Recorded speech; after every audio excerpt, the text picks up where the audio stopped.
Trust. A firm belief in the reliability, truth, or ability of someone or something. That is exactly what the parents of Uasin Gishu had in the county leadership.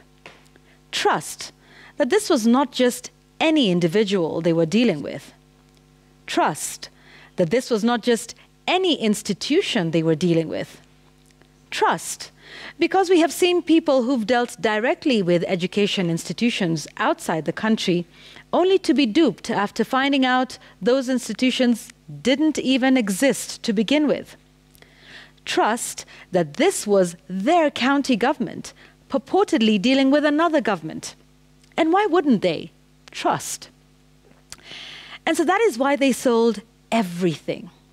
Land, cows, sheep, and goats, their most prized possessions, to give their children what they thought would be the best education that money could buy, trusting that this would give their children the opportunities they never had.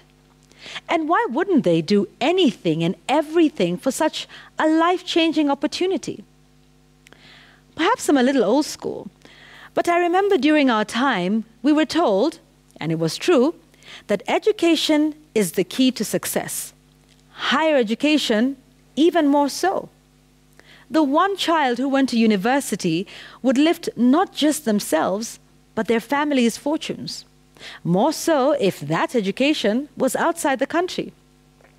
You see, in this part of the world, with scarce resources and few jobs, it really is survival, or shall I say a scramble for the fittest, or rather for the most educated.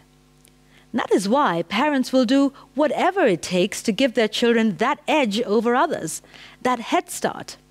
That is why families would sell land, livestock, to educate one, usually the firstborn, all the way to university, because that is the child who would then educate the rest. And remember, this was not just about the family, but the village as well that was uplifted. That is why villages and extended relatives would come together for a harambe to raise funds, because the gains from that one child would be collective. And boy, did those parents in Uasin Gishu marshal their resources. The monies they were able to collectively raise running close to 1 billion shillings. Now, I know this might seem like it's a lot of money, but for those parents, it is all they had. And now, they have nothing. Now, they are destitute, waiting for what comes next. Court cases that may take quite some time to conclude.